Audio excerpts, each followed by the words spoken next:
నిజానికి తల్లులు కూడా పిల్లలు త్వరగా తినాలని అదొక చాలా బ్యాడ్ హ్యాబిట్. కుక్కి పెడుతూ ఉంటారు, లేకపోతే ఈ ఫ్రెంచ్ ఫ్రైస్ అవి బాగా ఇష్టంగా ఉంటాయి. ఎందుకంటే వాడు అటెన్షన్ పే చేస్తాడు. అది కలర్ఫుల్గా ఉంటుంది, high in salt, high in sugar ఉంటుంది. మీ తిన్న తర్వాత ఒక చిప్స్తో ఆపినోడు ఎవరైనా హిస్టరీలో ఉన్నారు? ఎవరు ఉండరు. బట్ ఎండోమెట్రియాసిస్ లేదు. ఎంత డైటరీ మోడిఫికేషన్స్ చేస్తున్నా మా అబ్డామన్ పెయిన్ తగ్గట్లేదు. నాకు వచ్చిన ఫస్ట్ నెగిటివ్ ఫీడ్బ్యాక్ అని చెప్పుకోవచ్చు. ఇప్పుడు డైటీషియన్ అనగానే మీ అందరికీ గుర్తొచ్చేది weight loss, PCOS, diabetes, thyroid అనే గుర్తొస్తుంది. మన బాడీ ఏమి సపరేట్ డిపార్ట్మెంట్ కాదు. ఒక ఆర్గాన్ కమ్యూనికేట్ చేసుకుంటే, ఒక సెల్ కమ్యూనికేట్ చేసుకుంటే, ఒక ఫంక్షన్ దెబ్బతిన్నప్పుడు మిగతావన్నీ దెబ్బతింటాయి. సో గట్ హెల్త్ అంతా ఈ కషాయం తాగారు కోవిడ్లో, చూసారా? ఆ కషాయం తాగి చూయింగ్ అన్నది మర్చిపోయాం మనం అందరం. అసలు నమిలి తినడం అన్న కాన్సెప్టే లేదు. నిజంగా అంత ఎఫెక్టివా? చాలా ఎఫెక్టివ్. చాలా సగం మెకానికల్ డైజెషన్ అంటాం మనం మౌత్లో జరిగేది. మీ పళ్ళు ఉన్నది దానికోసమే. అక్కడ మనం లడ్డూలు తిన్నాం, ట్రెడిషనల్ ఫుడ్లు, అరిసెలు తిన్నాం, గవ్వలు తిన్నాం, కజ్జికాయలు తిన్నాం. ఇన్ని తిన్నప్పుడు రాని ఎడిక్షన్ మనం ఆల్రెడీ తినే ఇడ్లీ, దోశ, రైస్ ఎప్పుడైతే ప్రోటీన్ బ్యాలెన్స్డ్గా తీసుకోమో అది ఒక ఫార్మ్ ఆఫ్ షుగర్నే మన బాడీ కింద కన్వర్ట్ చేసుకుంటుంది. కానీ మీరు తినే వైట్ షుగర్ అయినా, బ్రౌన్ షుగర్ అయినా, పామ్ షుగర్ అయినా, జాగ్రీ అయినా ఒకటేలాగా బాడీ మెటబలైజ్ చేసుకుంటుంది. ఆటా మ్యాగీ తింటే హెల్దీ, స్పినాచ్ మ్యాగీ తింటే సూపర్ హెల్దీ. వెనక్కి తిప్పి చూస్తే స్పినాచ్ మ్యాగీలో మీకు ఆ గ్రీన్ కలర్ చూసి మనం ఓకే ఇది ఇంకా హెల్దీ ఆప్షన్. కొన్ని థియేటర్స్ లో ఉండే పాప్కార్న్ కి చాలా మంది ఫ్యాన్స్ ఎందుకుంటే వెరీ హై సోడియం ఉంటుంది, ఆ చీజ్ ఉంటుంది, అడిక్టివ్ గా ఉంటాయి మనకి. ఇప్పుడున్న జనరేషన్ 25 ఏళ్లలో 100 ఏళ్ల ఫుడ్ తింటున్నామంట. కరెక్ట్. నిజమేనా? అది కరెక్టే. మనకి ఆకలి వేస్తే షుగర్ పేషెంట్స్ ఈ మధ్య బెల్లం చాయ్ తాగుతున్నారు డైవర్ట్ అయ్యి. అది వర్కౌట్ అవుతుంది? అవ్వదు. మీరు గ్లూకోమీటర్ పెట్టి చూసుకోండి, అవ్వదు. లేదు, పాలు ఇట్ సెల్ఫ్ ఏ షుగర్ అండి. పాలు it self A sugar. Even gym వెళ్ళే వాళ్ళు కూడా ప్రోటీన్ షేక్స్ ఎక్కువ తాగుతున్నారు. నిజానికి తాగాలి అని తాగుతున్నారు, ఎందుకంటే జిమ్ చేసే వాళ్ళకి అది అవసరం అనుకుని తాగుతున్నారు. ఎంతవరకు అవసరం? నిజంగానే ప్రోటీన్లో 2 రకాలు ఉంటాయి. Whey protein and plant based protein ఉంటుంది. వే ప్రోటీన్ పాల నుంచి తయారవుతుంది అనమాట. ప్రెగ్నెంట్గా ఉన్నప్పుడు దాని తర్వాత ఒక 6 నెలలు, మేబీ ఒక సంవత్సరం ఆ ఆవు కానీ బర్రె కానీ పాలిస్తుంది. అలా లెక్క పెట్టుకున్నా మన డి విటమిన్ కోసం ఎర్లీ మార్నింగ్ ఆ సన్లైట్ లో నడుస్తున్న వాళ్ళు ఉన్నారు. నడుస్తున్నా కూడా మీరు బ్లడ్ టెస్ట్ చేయించుకొని నాకు వచ్చింది అని చెప్పి తీసుకురండి. నమస్తే, నేను Yashoda. Welcome to Pallavi TV. తిండి కలిగితే కండ కలదోయ్, కండ కలవాడేను మనిషోయ్. గురజాడ అన్న మాటలు ఇవి. కండ సంగతి పక్కన పెడితే తిండికైతే ప్రస్తుత జనం ఎగబడుతున్నారు. ఇలాంటి పరిస్థితుల్లో మనం ఎలాంటి ఆహారం తీసుకోవాలి, ఎలాంటివి అవాయిడ్ చేయాలి మాట్లాడదాం. మనతో పాటు ప్రముఖ nutritionist, certified dietitian Vinisha Reddy garu ఉన్నారు. నమస్తే మ్యామ్. హలో యశోద గారు. బాగున్నారా? యా, ఆల్ గుడ్ అండి. మీ ప్రత్యేకత గురించి నేను ఫస్ట్ చెప్పాలనుకుంటున్నా. మీ వీడియోస్ చూస్తే ప్రస్తుత రోజుల్లో మాకు లేని రోగం గురించి కూడా మీరు చెప్తుంటే అట్లా వింటూ చూస్తూ ఉంటున్నాం. అంత సులభంగా, అంత అర్థమయ్యే తెలుగు భాషలో మీరు మాట్లాడడం అయితే చాలా నాకు సంతృప్తికరంగా ఉంది. నిజానికి మీ బ్యాక్గ్రౌండ్ గురించి మొదట తెలుసుకోవాలనుకుంటున్నాను నేను. Educational background. ఓకే, సో నేను చదువుకుంది Tamil Nadu. So doctor MJR university affiliated. చేసింది బ్యాచులర్స్ ఆఫ్ ఫార్మసీ. ఓకే. ఆ తర్వాత నాకు ఎంఫార్మసీ ఇంట్రెస్ట్ లేక I was looking for options. Okay. అప్పుడు ఐ కేమ్ అక్రాస్ ఇలా ఎంఎస్సి డైటెటిక్స్ ఉంటుంది అని నాకు తెలిసింది. అది కూడా ఒక ఆప్షన్ ఉంటుంది. బ్యాచులర్స్ తర్వాత మాస్టర్స్ ఓన్లీ ఎంఫామే అక్కర్లేదు, ఇలా చాలా ఆప్షన్స్ ఉంటాయి అని తెలిసినప్పుడు సో నేను పద్మావతి మహిళా యూనివర్సిటీకి అప్రోచ్ అయినప్పుడు వాళ్ళు దిస్ ఇస్ ద ప్రాసెస్ అని చెప్పారు. మీ నేటివ్ ఎక్కడ? నేను గుంటూరు. ఓకే.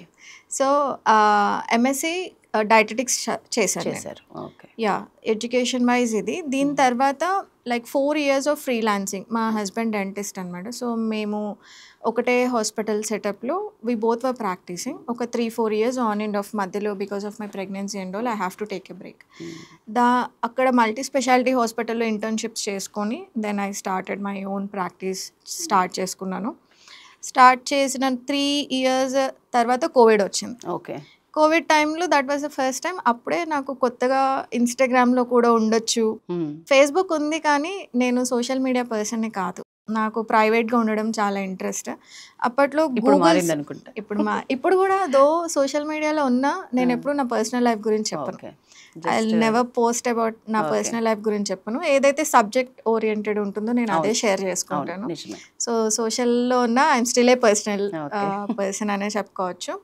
సో అప్పుడు నాకు కోవిడ్ టైంలో అర్థమైంది ఏంటి అంటే, కోవిడ్ ముందు దాకా మీకు గూగుల్ సెర్చ్ లేదా వర్డ్ ఆఫ్ మౌత్ ద్వారా అవును. క్లినిక్స్కి అప్రోచ్ అయ్యేవాళ్ళు. మా హస్బెండ్ డెంటిస్ట్ కాబట్టి ఆ వర్డ్ ఆఫ్ మౌత్ కూడా ఉంది. సో ఒకటే చోట ఉండడం, దానివల్ల యాడెడ్ అడ్వాంటేజ్ వల్ల నా ప్రాక్టీస్ మంచిగానే వెళ్తాం. సో కోవిడ్ తర్వాత అంతా షట్ డౌన్ కోవిడ్ అవును. డ్యూరింగ్ అప్పుడు నేను ఇన్స్టాగ్రామ్లో కూడా ఇలాగా చేసినారు న్యూట్రిషనిస్ట్ అని తెలుసుకొని I started my page on Instagram. వెళ్ళి చూస్తే అదొక సముద్రం. అంటే ప్రతి ఒక్కళ్ళు న్యూట్రిషనిస్ట్ దాంట్లో. ఏంటేంటో పేర్లు ఉన్నాయి, సర్టిఫికేట్స్ లేవు. లేదా ఒక 10 days సర్టిఫికేట్ చేస్తారు, 1 month సర్టిఫికేట్ చేస్తారు. ఇంజనీరింగ్ చదివి న్యూట్రిషనిస్ట్, సిఏ చదివి న్యూట్రిషనిస్ట్, ఇలా ప్రతి ఒక్కళ్ళు డైట్ అంటూ చాలా మిస్లీడ్ చేశారు. ఈ carbs, protein, fibre, sugar bad, ఇంకా ఫ్యాట్స్ గుడ్, ఇలాంటి చాలా కామన్ ఇన్ఫర్మేషన్. అందరూ వెయిట్ లాస్ చేస్తున్నారు, డయాబెటీస్ రివర్సల్ చేస్తున్నారు. సో నాకు ఒక పాయింట్లో ఇంట్రెస్ట్ పోయింది. నేను చెప్పేదానికి వాల్యూ రావట్లే. ఇన్ని ఇయర్స్ చదువుకొని 7 years చదువుకొని క్లినికల్ ఇంటర్న్షిప్స్ చేసి ఇంత చదువుతున్నా దర్ ఇస్ నో వాల్యూ. పక్కన వాడు ఎవరైతే తెలివిగా నైస్ ఒరేషన్ ఉంటుంది చూడండి, Yes. Click bytes, viral content pick చేసే వాళ్ళకి బాగా రీచ్ ఉంది. ఇప్పుడు thumbnails తో కూడా యా నడుస్తున్నాయి. బాగా రీచ్ ఉంది. అరే మనం ఇంత నాలెడ్జ్ ఇస్తున్నా కూడా అసలు రీచ్ లేదు. ఫస్ట్ నన్ను ఎవరు చూడట్లేదు. అవును. అలా అనుకున్నప్పుడు ఐ థాట్ లైక్ మిగతా వాళ్ళు చెప్పేది నేను చెప్తూ కూర్చోవద్దు Mm. అన్నది ఒక ఆలోచన. అండ్ అప్పుడు మేము చేసిన ఒక్క కేస్ పీసీఓఎస్ కేసు చేస్తుండే అనమాట. ఆ క్లయింట్ యూఎస్ నుంచి. ఓకే. మా మేజర్ కంప్లైంట్ కడుపు నొప్పి. నేను అనుకున్నాను ఓకే కడుపు నొప్పి పీసీఓఎస్లో కామన్గా ఉంటుంది, మహా అయితే ఎండోమెట్రియాసిస్ అని ఒక కండిషన్ ఉంటుంది, అది రూల్ అవుట్ చేస్తే అయిపోయింది, ఈ కేసు క్లోజ్ చేసుకోవచ్చు అనుకున్నాం. బట్ ఎండోమెట్రియాసిస్ లేదు, ఎంత డైటరీ మోడిఫికేషన్స్ చేస్తున్నా మా అబ్డామన్ పెయిన్ తగ్గట్లేదు. Okay, same complaint. Negative feedback నాకు వచ్చిన ఫస్ట్ నెగటివ్ ఫీడ్బ్యాక్ అని చెప్పుకోవచ్చు. నాకు చాలా హిట్ అయింది ఆ నెగటివ్ ఫీడ్బ్యాక్. సో నేను అసలు ఎందుకు హీల్ అవ్వట్లేదు అని ఆన్సర్ కోసం ఐ స్టార్టెడ్ రీసెర్చింగ్. చేసినప్పుడు తెలిసింది ఏంటంటే there is a condition called as irritable bowel syndrome. Okay. దీంట్లో కడుపు నొప్పి ఉంటుంది, కాన్స్టిపేషన్ ఉంటుంది, గ్యాస్ ఇష్యూస్ ఉంటాయి, ఏది తిన్నా పడదు, సింపుల్ ఫుడ్ ఇడ్లీ దోశ కూడా డైజెస్ట్ చేసుకోలేని ఐబిఎస్ ఇష్యూస్ ఉంటాయి అని నాకు తెలుసు. సో అప్పుడు మాకు ఇండియన్ డైటెటిక్స్ అసోసియేషన్ అదే టైం, మరి కోఇన్సిడెన్స్ అని చెప్పుకోవాలో మరి ఏం చెప్పుకోవాలో తెలియదు, ఇండియన్ డైటెటిక్స్ అసోసియేషన్ ఒక అనౌన్స్మెంట్ ఇచ్చింది. మొనాష్ యూనివర్సిటీ ఆన్లైన్లో ఐబిఎస్ గురించి ఒక ప్రోగ్రామ్ పెట్టింది. ఈ మొనాష్ యూనివర్సిటీ ఏంటి అంటే ఓన్లీ ఇరిటబుల్ బౌల్ సిండ్రోమ్ వాళ్ళ మీద రీసెర్చ్ చేసి డైట్ ప్లాన్స్ని డెవలప్ చేస్తారు వీళ్ళు, nutrition plan. So I was like okay ఇదే నేను తెలుసుకోవాలనుకుంటున్నాను. మాకు క్లినికల్ సైడ్ నేర్పించినప్పుడు కూడా డయాబెటీస్, ఇప్పుడు డైటీషియన్ అనగానే మీ అందరికీ గుర్తొచ్చేది weight loss, PCOS, diabetes, thyroid అనే గుర్తొస్తుంది. బియాండ్ దిస్ మాకు నాలెడ్జ్ లేకుండే అప్పుడు. సో అప్పుడు నాకు చాలా ఇంట్రెస్ట్ వచ్చింది. I took that opportunity. Online course, Covid కాబట్టి ఇట్స్ అన్ ఆన్లైన్ కోర్స్. అసలు ఇది ఆఫ్లైన్ అయినా నేను వెళ్ళిపోయేదాన్నేమో, వెళ్ళి చదువుకునేదాన్ని ఆస్ట్రేలియాలో అనుకుంటా. So it was very good. నేను ఐబిఎస్ కోర్స్ చేశాను, దానికి ఒక ఎగ్జామ్ ఉంటుంది, మళ్ళీ you have to get through the exam. Certification వచ్చింది. అరే I was like on top. ఇంక నాకు అంత ఇన్ఫర్మేషన్ తెలుసు ఐబిఎస్ గురించి. దాంట్లో డయాగ్నోసిస్ దగ్గర నుంచి మెడికేషన్, సప్లిమెంట్స్ మొత్తం నేర్పిస్తాను. నా స్పెషలైజేషన్ ఇంకా నేను ఈ గట్ ఇష్యూస్ మీదే చేస్తాను. బికాజ్ ఐబిఎస్ అంటే కాన్స్టిపేషన్ వస్తుంది, డయేరియా వస్తుంది, యాసిడ్ రిఫ్లెక్స్ గురించి నాలెడ్జ్ ఉంటుంది, అసిడిటీ గురించి, ఇవన్నీ కూడా ఫంక్షనల్ డిజార్డర్స్ కింద వస్తాయి అనమాట. అప్పుడు ఫంక్షనల్ న్యూట్రిషన్ అని ఎవరికి తెలియదు. అంటే రూట్ కాజ్ మనము ఇన్ని సమస్యలు, ఇప్పుడు జనరల్గా థైరాయిడ్ ఇష్యూస్ వస్తాయి, థైరాయిడ్ ఉన్న వాళ్ళకి డయాబెటీస్ రావడానికి ఛాన్సెస్ ఉంటుంది, ఒబెసిటీ ఉంటాయి, ఇలా ప్రతి రోగానికి మనము ఒక్కొక్క డాక్టర్ని కలుస్తుంటాం. ఇది కాకుండా ఎక్కడైతే రూట్ కాజ్ ఉందో, అసలు మీకు ఇన్ని బాడీ ఫంక్షనాలిటీస్, ఎందుకంటే మన బాడీ ఏమి సపరేట్ డిపార్ట్మెంట్ కాదు, ఒక ఆర్గాన్ కమ్యూనికేట్ చేసుకుంటే, ఒక సెల్ కమ్యూనికేట్ చేసుకుంటే, ఒక ఫంక్షన్ దెబ్బతిన్నప్పుడు మిగతావన్నీ దెబ్బతింటాయి. సో ఒక్కొక్క దానికి మనము ఒక్కొక్క సపరేట్ డిపార్ట్మెంట్కి వెళ్ళి ఒక్కొక్క సపరేట్ డాక్టర్ని కలిసి లైఫ్ స్టైల్ డిసీజెస్కి, ఫంక్షనల్ డిసీజెస్కి ఎందుకు కలవాలి, వై, ఒక రూట్ కాజ్ని పట్టుకొని మనం ఎలా హీల్ చేసుకోవచ్చు అన్నది నేను మొనాష్ నుంచి కూడా నేర్చుకున్నాను అనమాట. అది ఎంతకాలం చేశారు? మొనాష్ యూనివర్సిటీది మనకి 18 months. Okay. So 18 months duration ఉంటుంది. మీరు కావాలంటే 12 monthsలో కూడా కంప్లీట్ చేసుకోవచ్చు. So that took me like 18 months of course లాగా వాళ్ళు ఇస్తారు. But you can complete me duration. మీరు 18 months లోపల 1 monthలో చేస్తారా 18 monthsలో చేస్తారా అది మీ ఇష్టం. కానీ ఎగ్జామ్ పాస్ అవ్వాలి. ఫెయిల్ అయ్యారు అంటే కట్ అండ్ ఫీజ్ అంతా వేస్ట్ అయిపోతుంది. సో అది మొనాష్ అయిపోయింది.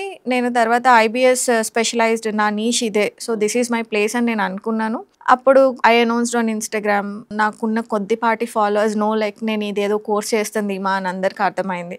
సో ఆ ప్రాబ్లం అప్పుడు ఇన్స్టాగ్రామ్లో దీని గురించి ఎవరు మాట్లాడే వాళ్ళు లేరు. ఫంక్షనల్ న్యూట్రిషన్ అంటే తెలియదు, అసలు ఈ రూట్ కాజ్ అనాలిసిస్ తెలియదు, దానికి కావాల్సిన ఎక్స్పీరియన్స్ నాలెడ్జ్ ఉండాలి అని కూడా తెలియదు అనమాట. So it's been like 5 years since I did. So 5 years నుంచి నేను గట్ హెల్త్ మీదే ఫోకస్ చేస్తున్నా. మొనాష్ చేసిన తర్వాత రియల్ టైమ్ క్లయింట్స్తో వర్క్ చేయడం మొదలుపెట్టాను. ఐబిఎస్ ఫస్ట్ క్లయింట్ తీసుకున్నప్పుడు అది సక్సెస్ఫుల్గానే క్లోజ్ చేసాం. మళ్ళీ సెకండ్ క్లయింట్ నుంచి చాలా ఆ సిమ్టమ్స్ చెప్తుంటే ఇది ఐబిఎస్ క్రైటీరియాని మీట్ అవ్వట్లేదు, నాకున్న నాలెడ్జ్ సరిపోవట్లేదు, ఎక్కడో రాంగ్ వెళ్తుందని మళ్ళీ అనిపించింది. మళ్ళీ ఐ స్టార్టెడ్ మై రీసెర్చింగ్. ఎందుకు ఏం తిన్నా కూడా ఈయన కడుపు ఉబ్బరం అంటున్నాడు, ఆ గ్లూటెన్ డైరీ అన్ని ఫుడ్స్ తీసేసాము, అసలు ఇంకా ఆయనకి చెప్పడానికి కూడా ఏం లేదు నా దగ్గర. Then I came to know like మొనాష్లోనే చిన్న పాయింట్స్ ఎక్కడో టచ్ అయినట్టు కొన్ని పాయింట్స్ చెప్పేవాళ్ళు. సీబో అని, స్మాల్ ఇంటెస్టైనల్ బ్యాక్టీరియల్ ఓవర్గ్రోత్. మేము one of those easy causes అనుకున్నట్టు నేను ఇగ్నోర్ చేశాను. కానీ అదే పెద్ద భూతద్దంలో పెట్టి చూడాల్సిన దానికి సపరేట్ కోర్స్ ఉంటుంది సీబోకి అని తెలిసి then I again did my SIBO course. Small intestine అది కూడా ఆస్ట్రేలియన్ డాక్టర్ కండక్ట్ చేసే కోర్స్ అనమాట.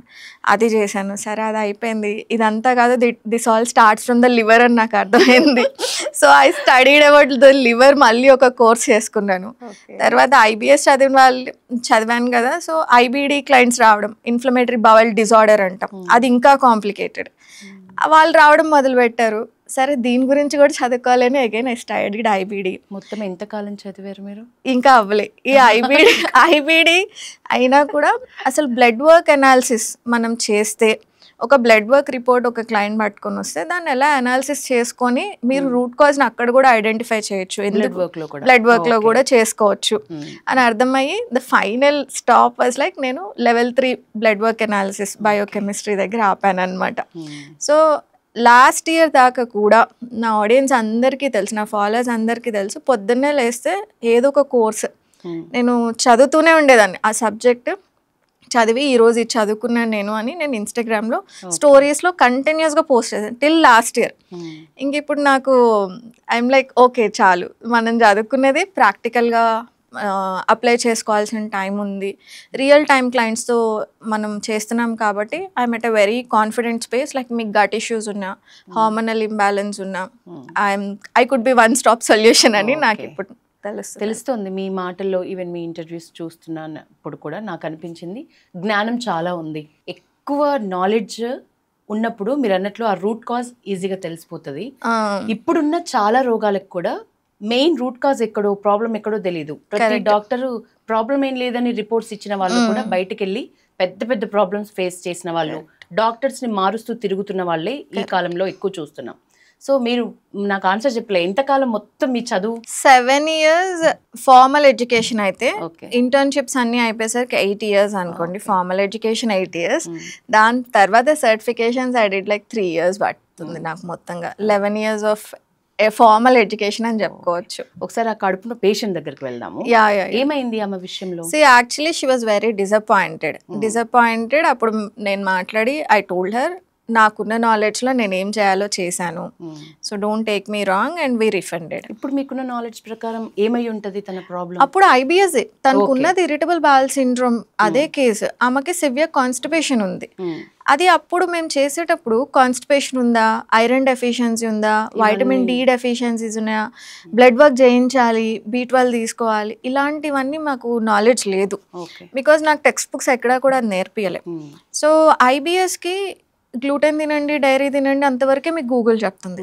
కానీ దానికి ఒక రూట్ కాజ్ ఉంటుంది, ఆ రూట్ కాజ్ ప్రతి ఒక్కరికి డిఫరెంట్గా ఉంటుంది అని నేర్చుకోవడానికి నాకు చాలా ఇయర్స్ పట్టింది. సో ఐ సెడ్ లైక్ నేను ఏ కేసు అయినా ఇప్పటికైనా యశోద గారు నాకు తెలిస్తేనే నేను వాళ్ళని ఫస్ట్ ప్రోగ్రామ్లోకి తీసుకుంటాను. నేను కాన్ఫిడెంట్గా ఉండాలి ఫస్ట్. అందుకనే మేము కేస్ అనాలిసిస్ అని ఫస్ట్ స్టెప్ చేసుకుంటాం, వేర్ నేను ఒక అరగంట మాట్లాడతాను, నా స్టాఫ్ ఒక మెంటర్ మళ్ళీ అలాట్ చేసి తనతో ఒక హాఫ్ అన్ అవర్ క్వశ్చన్స్ అడిపిస్తాం. అన్నీ కలిపి నా దగ్గర ఒక 20-30 క్వశ్చనర్స్ ఉంటాయి, దాంట్లో ఫిల్ చేయాల్సినవి ఉంటాయి, మీరు అన్ని రిపోర్ట్స్ పట్టుకొని రావాలి. సో ఎక్కడ మాకు చిన్న డౌట్ వచ్చినా మేము చేయలేమేమో అన్న నేను ఫస్ట్ చెప్తాను, సి ఐ విల్ ట్రై. నేనైతే ఒక 50% రికవరీ ఎక్స్పెక్ట్ చేస్తున్నాను. కొన్ని కేసెస్లో 99% కాన్ఫిడెంట్గా ఉన్నప్పుడే మేము వాళ్ళని తీసుకుంటాం. ఎక్కడైతే ఆ కాన్ఫిడెన్స్ లేదు అనుకున్నప్పుడు, లేదా చాలా లాంగ్ టర్మ్ ఇష్యూస్తో వస్తారు, intestinal TB cases, IBD cases which are not IBS లాంటివి కాదు, పోస్ట్ ఆప్ సర్జరీ జరిగిన తర్వాత క్యాన్సర్ రికవరీ కేసెస్, ఇలా చాలా కేసెస్ మేము కాంప్లికేటెడ్గా చూస్తాం. అక్కడ నేను మిగతా వాళ్ళకి ప్రామిస్ చేసినట్టు అన్నీ మారిపోతాయి 3 monthsలో నేను ప్రామిస్ చేయాలి. సో రియలిస్టిక్గా నేను చెప్తాను, సి మీ కేసు ఇది, మీ బాడీ ఇలా ఆల్టర్ అయ్యి ఉంటుంది, ఇన్ని మెడికేషన్స్ ఉంటుంటే 3 monthsలో ఏదైతే నేర్పిస్తామో 3 months అని వస్తారు. కానీ నా రిటైన్ చేసుకునే క్లయింట్ ఆల్మోస్ట్ 6 months ఉన్న వాళ్ళు, 1 year ఉన్న వాళ్ళు కూడా ఉన్నారు నాతో. అంత కాంప్లికేటెడ్ ఇష్యూస్ కూడా మేము చూసాం. వాళ్ళకి they trust me like okay దీని సొల్యూషన్ చూపిస్తుంది అన్న ట్రస్ట్ని అయితే మేము బిల్డ్ చేసుకోగలిగాం. I'm like so thankful and grateful. వాళ్ళకి చదువుకున్న చదువు అన్నిటి గురించి అందరికీ అవగాహన లేకపోయినప్పటికీ ఎట్లాంటి పేషెంట్స్ మీ దగ్గరికి వస్తే వాళ్ళకి ఒక సొల్యూషన్ బెస్ట్ వేలో దొరుకుతుంది అనే దానికి ఆన్సర్ చెప్పండి. ఎలాంటి పేషెంట్స్ రావచ్చు? ఫస్ట్ లెవెల్ ఆఫ్ ఎడ్యుకేషన్లో నేను డయాబెటీస్, పీసీఓఎస్, వెయిట్ లాస్ ఇవన్నీ చేసాం. అది నాకు ఒక కేక్ వాక్ లాంటిది, చాలా ఈజీ. అసలు నా దాకా రాక్కర్లేదు, మీరు మా స్టాఫ్తో మాట్లాడుకుని you can sign up, because వాళ్ళని కూడా మేము అలాగే ట్రైన్ చేసుకున్నాం. నాకున్న 10 members ఆఫ్ ఎవరైతే క్లినిక్లో వర్క్ చేస్తారో వాళ్ళందరూ ఎంఎస్సి క్లినికల్ డైటెటిక్స్ చేసిన వాళ్ళు, మంచి యూనివర్సిటీ టాపర్స్ని పిక్ చేసుకున్నాం మేము. వాళ్ళకి వర్క్ ఎక్స్పీరియన్స్ ఉన్న వాళ్ళని, మల్టీ స్పెషాలిటీ హాస్పిటల్స్లో చేసిన వాళ్ళని నేను పిక్ చేసుకొని ట్రైన్ చేసుకున్నాను. నా దాకా రావాల్సిన కేసెస్ ఏంటి అంటే క్రానిక్ అసిడిటీ. మేము అన్నీ చేసాము, అందరు డాక్టర్స్ని కలిసేసాం, అన్ని డైటరీ మోడిఫికేషన్స్ చేసుకున్నాం, నాకు ఆన్సర్ దొరకట్లే. లేదా మైల్డ్ డిజార్డర్స్ ఉన్నాయి, నాకు ఇప్పుడిప్పుడు యాసిడ్ రిఫ్లెక్స్ స్టార్ట్ అవుతుంది, acidity, IBS, constipation, diarrhoea, starting stage దగ్గర నుంచి సివియర్ స్టేజ్ దాకా మీరు నన్ను అప్రోచ్ అవ్వచ్చు. హార్మోనల్ హెల్త్ కూడా, విమెన్కి పీసీఓఎస్ ఇప్పుడు చాలా కామన్గా అయిపోయింది, కానీ పీసీఓఎస్లో కూడా చాలా టైప్స్ ఆఫ్ పీసీఓఎస్ ఉన్నాయి. హార్మోనల్ ఇంబ్యాలెన్స్ అని కామన్గా మాట్లాడుకుంటాం, కానీ దానికి కూడా రూట్ కాజ్ అనాలిసిస్ ఉంటుంది. అందరికీ పీసీఓఎస్ ఉన్నా కానీ అందరికీ సేమ్ సిమ్టమ్స్ ఉండవు. ఒకరికి పీరియడ్స్ రావు, ఒకరికి సిస్ట్ ఉంటాయి, ఒకరికి ఫైబ్రాయిడ్స్ ఉంటాయి, ఒకరికి ఎండోమెట్రియాసిస్ ఉంటుంది, ఒకరికి మే హార్మోన్ ప్రిడామినెంట్ పీసీఓఎస్ ఉంటుంది, ఒకరికి ఇన్ఫ్లమేషన్ ఉంటుంది, ఒబెసిటీ లేకుండా కూడా పీసీఓఎస్ ఉంటుంది. So there are lot of types of PCOS. అక్కడ నేను అన్నీ చేసినా కూడా నాకు ఆన్సర్ రావట్లేదు అండి, you can come to me. Otherwise okay నాతో చెప్పించుకుంటే బాగుంటుంది అనుకున్నా కూడా you can come. We deal with kids nutrition దగ్గర నుంచి ప్రెగ్నెన్సీ, లాక్టేషన్, పోస్ట్ ప్రెగ్నెన్సీ, నా దాకా వచ్చేదైతే దిస్ ఐబిఎస్, గట్ హెల్త్. మిగతా కేసెస్ అన్ని you can talk to the team, లేదు నాతోనే మాట్లాడుతున్నా కూడా okay. But I'm more specialised and focus in hormonal health, gut and hormonal health అన్నారు. ఇప్పుడు ప్రజెంట్ డేస్లో అయితే గత కొంతకాలం ఒక 10 years నుంచి గట్ హెల్త్ గురించి వింటున్నాం. అంతకుముందు అనేది ఒక గట్ ఉంటుంది, దాని ఆరోగ్యం అనేది కూడా స్పెషల్. నేనైతే 10 years నుంచి కూడా వినలేదు యశోద గారు. లాస్ట్ ఎప్పుడైతే ఆ కోవిడ్ వచ్చిందో అప్పుడు అందరూ ఈ గట్ హెల్త్ బాగుండాలి, గట్ హెల్త్ బాగుండాలి అప్పుడు విన్నదే. నేను హాస్పిటల్స్లో చేస్తున్నప్పుడు కూడా మాకు ఒక స్టాండర్డ్ డైట్ ప్లానే ఉంటుంది. డయాబెటీస్ అయితే ఇది, థైరాయిడ్ అయితే ఇది, కానీ అదంతా కన్వెన్షనల్ మెడిసిన్ ఎలా అయితే చెప్పిందో కన్వెన్షనల్ డైటెటిక్స్లో కూడా ఫ్లాస్ ఉన్నాయి. సో అది నేను ఫంక్షనల్ న్యూట్రిషన్ అప్రోచ్ ఎప్పుడైతే స్టార్ట్ చేసుకున్నామో నేర్చుకోవడం అప్పుడే తెలిసింది. సో గట్ హెల్త్ అంతా ఈ కషాయం తాగారు కోవిడ్లో, చూసారా? ఆ కషాయం తాగి యాసిడ్ రిఫ్లెక్స్తో సఫర్ అవుతున్న వాళ్ళు సగం మంది ఉన్నారని నా ఒపీనియన్. అప్పుడు నార్త్ ఇండియా నుంచి మా క్లయింట్స్ వచ్చేవాళ్ళు, యశోద గారు మన తెలుగు వాళ్ళు ఎక్కువ తాగలేదేమో కషాయం, నార్త్ ఇండియన్ ఫ్యామిలీస్ మొత్తం యాసిడ్ రిఫ్లెక్స్ ఎంత కషాయం తాగి వాళ్ళకి ఎంటీ స్టమక్ మీద ఈ వైరస్ చచ్చిపోతుంది అని చెప్పి ప్రొపగాండా అయింది అప్పుడు కోవిడ్ టైంలో. అప్పుడు వచ్చిన యాసిడ్ రిఫ్లెక్స్ కేసెస్ మేము చూసిన, అరే ఇంతమంది సఫర్ అవుతున్నారా దీంతో అని నాకు అనిపించింది. కరోనా వ్యాక్సిన్ వల్ల ఈ ఎఫెక్ట్స్ అంతా అని అనుకుంటున్న వాళ్ళు ఎంతమంది ఉన్నారు. మీరు చెప్తున్నది వింటే అసలు మేము తాగిన వాటి వల్ల కూడా సైడ్ ఎఫెక్ట్స్, ఎంటీ స్టమక్ మీద మిరియాలు కాచుకొని తాగి, జింజర్ బాగా స్టీప్ చేసుకొని తాగి మన తెలుగు అసిడిటీ వస్తుంది. ఇప్పటికీ కూడా మెంతి వాటర్ లేవంగానే ఎక్కువ తాగుతారు, బట్ అది అందరికీ పడదు, చాలా బ్లోటింగ్ ఇష్యూస్ వస్తాయి. సో న్యూట్రిషన్ ఎప్పుడు కూడా సబ్జెక్టివే. And coming back to your topic gut health గురించి, నేనైతే లాస్ట్ ఒక 5-6 years నుంచి, నేను చదువుకున్నప్పటి నుంచి, మేబీ నేను సోషల్ మీడియాలో అంతకుముందు లేను కాబట్టి నాకు అంత తెలియదు అనుకుంటా. ఇప్పుడు అందరికి అవేర్నెస్ వచ్చింది, ఏ డిసీజ్ అయినా it begins from the gut అని అందరికి అవేర్నెస్ వచ్చింది. నిజమైన 75% ప్రాబ్లమ్స్ అన్నిటికీ రీజన్ గట్ హెల్త్ కాపాడుకోలేకపోవటం. అది కరెక్ట్. ఓకే, నిజంగా ఒక మనిషి గట్ హెల్త్ ని కాపాడుకోవాలి అంటే ఎట్లాంటి ఫుడ్ ని అవాయిడ్ చేయాల్సినవి ఉంటాయా, లేకపోతే అలవాటు చేసుకోవాల్సినవి ఉంటాయా? ఫస్ట్ అసలు గట్ అంటే మౌత్ నుంచి యానల్ రీజన్ దాకా ఒక హాలో ట్యూబ్ లాగా ఉంటుంది. మన గొంతు, పొట్ట, స్మాల్ ఇంటెస్టైన్, లార్జ్ ఇంటెస్టైన్ వస్తుంది. దీంతో పాటు 2 organs, లివర్ అండ్ ప్యాంక్రియాస్ ఉంటాయి. మన హోల్ గట్ మైండ్తో కనెక్ట్ అయ్యి ఉంటుంది, కమ్యూనికేట్. సో ఇక్కడ కేవలం న్యూట్రిషన్ ఒక్కటే కాదు, మీ ఆలోచనలు, మీ ఆలోచన విధానాలు, మీ గట్ మైక్రోబియం అంటే మీరు చిన్నప్పటి నుంచి ఎలాంటి అట్మాస్ఫియర్కి లో పెరిగారు, ఎక్స్ట్రీమ్లీ స్టెరైల్ అట్మాస్ఫియర్లో పెరిగారా, మంచిగా విలేజ్ అట్మాస్ఫియర్లో పెరిగారా, ఏం ఫుడ్ తిన్నారు చిన్నప్పటి నుంచి, ఇదంతా మీ గట్ మైక్రోబియంని డిక్టేట్ చేస్తుంది. మనకు కనిపించని హీరో మన గట్ మైక్రోబియం అనమాట. మీరు ఎనర్జీ ఎంత తిన్నా నాకు ఎనర్జీ రావట్లేదు అంటే మీ గట్ మైక్రోబియం బాగాలేదు అని కూడా అర్థం. సో ఇలాగా అసలు గట్ తిన్నది అరిగించుకుంటుంది, డైజెస్ట్ అయ్యింది అబ్జార్బ్ చేసుకుంటుంది, న్యూట్రియంట్స్ అన్ని అబ్జార్బ్ అయిన తర్వాత దానికి అక్కర్లేని అమౌంట్ని బయటకు పంపించేస్తాం. ఈ ఫంక్షనాలిటీలో తేడా వచ్చేలాగా మీరు ఏం చేసినా కూడా మీ గట్ హెల్త్ స్పాయిల్ అవుతుంది. సో ఏమవుతాయి, అసలు గట్ హెల్త్ స్పాయిల్ అవ్వడానికి ఫస్ట్ రీజన్స్ ఆలోచించుకున్నారు అనుకోండి, ఆ తర్వాత you don't do that mistake. So తినాల్సిన టైంకి తినరు first, that's first and foremost thing. ఏదో ఒక సాకు చెప్తారు. ఇప్పుడు అకేషనల్లీ ఓకే, ఏదన్నా నెలకు ఒకసారి మీకు తినడం కుదరలేదు అంటే ఓకే, కానీ బట్ తినాల్సిన టైంకి తినకపోవడం. అండ్ చూయింగ్ అన్నది మర్చిపోయాం మనం అందరం, అసలు నమిలి తినడం అన్న కాన్సెప్టే లేదు. నిజంగా అంత ఎఫెక్టివా? చాలా ఎఫెక్టివ్. చాలా సగం మెకానికల్ డైజెషన్ అంటాం మనం మౌత్లో జరిగేది, మీ పళ్ళు ఉన్నది దానికోసమే. మీరు మెకానికల్ డైజెషన్ పెద్ద మాలిక్యూల్స్ని బాగా బ్రేక్ చేసి చేసి మింగినప్పుడు మీ స్టమక్ మీద బర్డెన్ తగ్గుతుంది. అది ఎక్కువ యాసిడ్స్ని ప్రొడ్యూస్ చేసుకొని, ఎక్కువ ఎంజైమ్స్ని ప్రొడ్యూస్ చేసుకొని, ఎక్కువసేపు మీ కడుపులో ఫుడ్ స్టోర్ చేసుకోవాల్సిన అవసరం రాదు. అప్పుడు మీకు అసిడిటీ, యాసిడ్ రిఫ్లెక్స్, కడుపులో మంటలు లాంటివి రావు. ఎవరైతే చేసి నమిలి మంచిగా తింటారో, టైం తీసుకొని తింటారో, వాళ్ళకి యాసిడ్ రిఫ్లెక్స్, అసిడిటీలు రావు అసలు. సో టైంకి తింటారు, వాళ్ళకి అసలు ఇవి రావు. మీరు ఏదైనా తినండి, మంచిగా చేసి తినండి. అలా తిన్నప్పుడు మీ స్టమక్ మీద ఎక్కువ బర్డెన్, బికాజ్ మెకానికల్ డైజెషన్ అయిపోతుంది, కెమికల్ డైజెషన్ మీ పొట్టలో జరుగుతుంది. నిజానికి తల్లులు కూడా పిల్లలు త్వరగా తినాలని, అదొక చాలా బ్యాడ్ హ్యాబిట్. కుక్కి పెడుతూ ఉంటారు, టీవీ చూసి పెడుతూ ఉంటాడు, వాడు మొబైల్లో ఉంటాడు. ఫస్ట్ చిన్నప్పుడు మనకి ఫుడ్తో ఎలాంటి వాట్ టు సే అనుబంధం అంటారు. ఫుడ్ని నువ్వు ఎలా ఓన్ చేసుకుంటావు, నీ ఆలోచనల్లో ఫుడ్ని నువ్వు ఎలా చూస్తున్నావు, ఒక పనిష్మెంట్ లాగా చూస్తున్నావా, లేకపోతే ఇష్టంగా తింటున్నావా, ఒక నరిష్మెంట్ లాగా చూస్తున్నావా?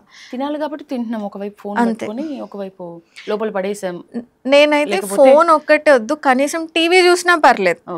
మీ మైండ్ ఏదైనా మైండ్ హ్యాండ్ కోఆర్డినేషన్ దాకా ఉంటుంది, కానీ ఫోన్ చూసారంటే ఒకవైపు ఇలా మీరు స్క్రోల్ చేయాలి కంటిన్యూస్ గా. ఇది ఈ కోఆర్డినేషన్ మైండ్ అసలు చేసుకోలేదు.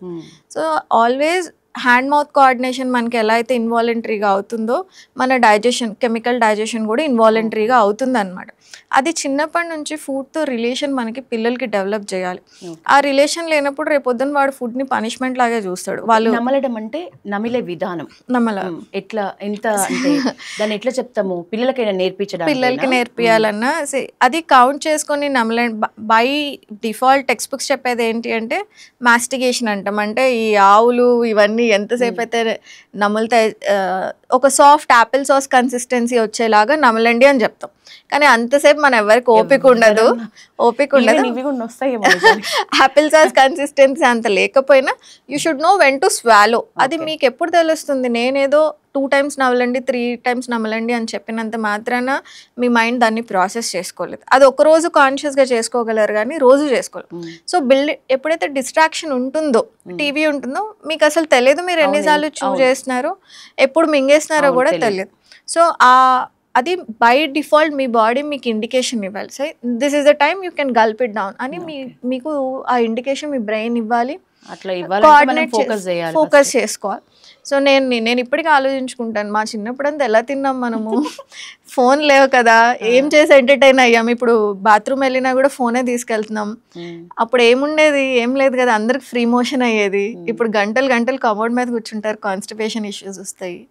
సో ఇలాగా చిన్న పిల్లల్లో మనం మాట్లాడుకున్నట్టు ఏదో వాడిని తినాలి కాబట్టి తినేసి వాడికి ఫుడ్తో రిలేషన్ని దూరం చేస్తున్నాం. ఫస్ట్ అక్కడ నుంచి స్టార్ట్ అవుతాయి హెల్త్ కండిషన్స్. ఖచ్చితంగా వాడు ఫుడ్ని అప్రిషియేట్ చేయడు అండ్ ఫుడ్ ఇంపార్టెన్స్ తెలియదు, దాంట్లో న్యూట్రిషన్ ఆస్పెక్ట్ వాడికి అర్థం కాదు. అమ్మో మా అమ్మ గిన్నె పెట్టుకొని వస్తుంది నేను పరిగెత్తేస్తాను. సో ఫుడ్ ఒక ఎవర్షన్ వస్తుంది. ఎవర్షన్ వచ్చినప్పుడు వాళ్ళకి ఈజీగా ఫింగర్ ఫుడ్స్ ఉంటాయి కదా, ఈ చిప్స్ లేకపోతే ఈ ఫ్రెంచ్ ఫ్రైస్, అవి బాగా ఇష్టంగా ఉంటాయి. ఎందుకంటే వాడు అటెన్షన్ పే చేస్తాడు. అది కలర్ఫుల్గా ఉంటుంది, high in salt high in sugar ఉంటుంది, మీ బ్రెయిన్ వెంటనే స్టిమ్యులేట్ అవుతుంది.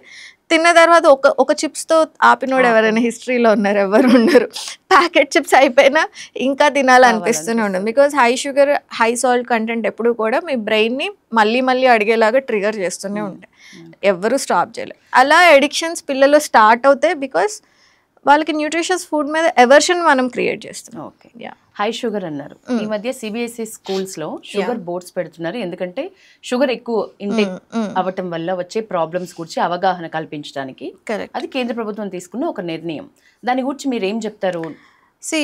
షుగర్ ఖచ్చితంగా ఇప్పుడు మన చిన్నప్పుడు చూసుకుంటే, నేను ఇంతకు ముందు కూడా ఈ ఎగ్జాంపుల్ ఇచ్చాను, మనకి చక్రాలు చెక్కలు ఇంట్లో చేసిన గవ్వలు ఇలా ఇచ్చినప్పుడు అరిసెలు మన ముందు ఒక డబ్బా పెట్టినా కూడా మనం గుప్పెడు తీసుకొని తినగలమేమో, మాక్సిమం అంతే తినగలం. బికాస్ దాంట్లో మనకి మళ్ళీ మళ్ళీ అడిగే అంత టేస్టీ ఫ్యాక్టర్స్ ఉండవు. సెటైటీ తీసుకొస్తే అది ఇంట్లో చేస్తాం, ఫ్రెష్గా చేస్తాము, మన కళ్ళ ముందే ఎలా చేస్తాం తెలుస్తుంది. అమ్మ ప్రేమగా మనతో కూర్చోబెట్టుకొని మనతో కూడా కొంచెం మనం ఇన్వాల్వ్ అవుతాం. ఎప్పుడు పిండి వంటలు చేసినా కూడా మనం పక్కన ఉంటాం, ఇన్వాల్వ్ అవుతాం. సో ఆ ఫుడ్ ఎలా ప్రిపేర్ అవుతుందో నీకు తెలుసు అండ్ నీకు ఆ ఫుడ్తో ఒక రిలేషన్ ఏర్పడింది. And occasionally you appreciate it. మనం వెయిట్ చేస్తాం, ఏదో పండుగ వస్తుంది దీనికోసం అని చెప్పి వెయిట్ చేస్తాం. అక్కడ మనం లడ్డూలు తిన్నాం, మనం అరిసెలు తిన్నాం, ఎంత ట్రెడిషనల్ ఫుడ్లో అరిసెలు తిన్నాం, గవ్వలు తిన్నాం, కజ్జికాయలు తిన్నాం. ఇన్ని తిన్నప్పుడు రాని ఎడిక్షన్ ఎందుకని? మనం ఆల్ ఆఫ్ అది కూడా షుగరే, బెల్లంతో చేసినా షుగర్తో చేసినా అది స్వీటే మనకి ఏదైనా. మరి మన చిన్నప్పుడు ఏ స్కూల్ వాళ్ళు షుగర్ తినొద్దు అని మనం ఎందుకు చెప్పలేదు? But all of A sudden ఎందుకు గవర్నమెంట్ రియలైజ్ అయ్యి ఇంత పెద్ద స్టెప్ తీసుకొని ఎడ్యుకేట్ చేయాలన్న స్టేజ్కి ఎందుకు వచ్చామంటే, ఇప్పుడు షుగర్కి ఆల్టర్నేటివ్స్ మనం అంటే ఈజీగా ఒక కేక్. మన చిన్నప్పుడు కేక్ అంటే బర్త్డే పార్టీ అయితేనే కేక్, అసలు అది ఒక లగ్జరీ మన అందరికీ. నిజమే. సో అలాంటిది ఇప్పుడు కన్వీనియన్స్ కోసం స్విగ్గీ జొమాటోస్ ఒక క్లిక్లో 5 minutesలో మీ ఇంటి ముందు ఉంటాడు.